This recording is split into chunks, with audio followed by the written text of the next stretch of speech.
Dear students, मैं अभी class लूँगा थोड़ी देर बाद।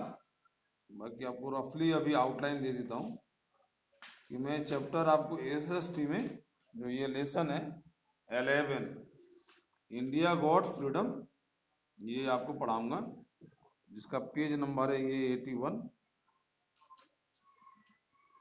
तो as you know, when Indian freedom fighter were opposing the British government, and finally British decided to leave India and decide to give freedom to India. But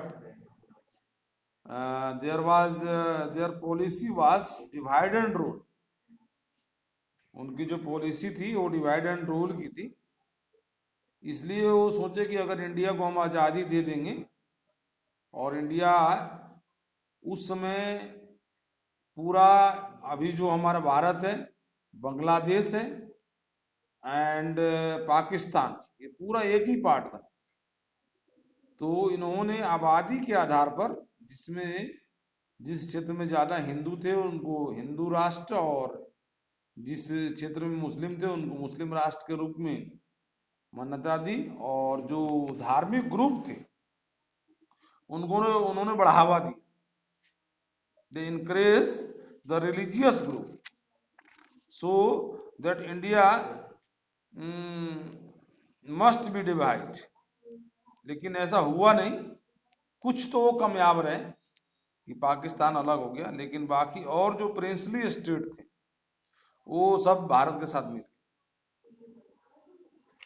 इसमें जब उन्होंने आज़ादी घोषित करी 15 अगस्त 1947 को, तो उसमें उन्होंने कहा कि जो भारत में 600 प्रिंसली स्टेट थे, ये 600 प्रिंसली स्टेट थे, जहाँ पर हेरिडेटरी रूप से उनको, आनुवांशिक रूप से वो शासन करते थे, और अलग अलग स्टेट्स में अलग अलग तरीके से थे, क्योंकि अंग्रेजों की संख्या बहुत कम थी और रेवेन्यू कलेक्ट करने के लिए वो पूरे देश से कलेक्ट नहीं कर सकते थे। तो जो प्रिंसली स्टेट थे, जो राजकुमार थे, राजघराने थे, उन्होंने सौंप दिया था। तो जिस समय भारत को आज़ादी मिली उस समय 600 प्रिंसली स्टेट थे, और उन्होंने ये डिक्लेयर किया कि ये जो प्रिंसली स्टेट हैं, चाहे तो अपना फ्री रह सकते हैं, या फिर भारत के साथ ज्वाइन कर सकते हैं, या पाकिस्तान के साथ ज्वाइन कर सकते हैं। एक बहुत बड़ी दुविधा स्थिति थी। अब ये सोचिए कि 600 प्रिंसली स्टेट अगर अपनी मर्जी से भारत को ज्वाइन ना करते तो भारत के तो 600 टुकड़े होते। तो इसमें सबसे बढ़िया रोल रहा सरदार वल्लभ भाई पटेल का। उन्होंने सभी प्रिंसली स्टेट्स को मोस्टली आकर्षित किया और उन्होंने भारत में ज्वाइन कर लिया। 3 प्रिंसली स्टेट्स, जूनागढ़, हैदराबाद, ये जूनागढ़, हैदराबाद और कश्मीर, ये स्वतंत्र रहने की इच्छा जाहिर की, हम स्वतंत्र रहेंगे। तो हैदराबाद में इन्होंने मिलिट्री भेजी और उसके अपने अधिकार में कर लिया। जूनागढ़ भी भारत में मिल गया।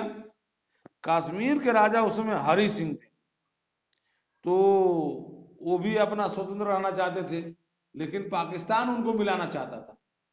तब डर करके उन्होंने इंडिया गवर्नमेंट से मदद मांगी कि आप हमें उनसे रक्षा कीजिए और हम आपके साथ मिलने को तैयार हैं। अल्टीमेटली भारत से मिलिट्री कश्मीर भेजी गई और कश्मीर भी भारत का अंग बना। हालांकि उससे पहले कुछ जो राजा हरि सिंह थे उनके पार्ट को पाकिस्तान ऑक्युपाई कर लिया था, और चूंकि उस समय लोगों पर छोड़ दिया गया था, तो चूंकि मुस्लिम बहुल इलाका था और उनके वो कब्जे में आ गए कश्मीर के, तो अब तक भी उनके कब्जे में ही है। तो शॉर्ट में मैंने इतनी बात बताई और आगे आपको क्लास लूँगा।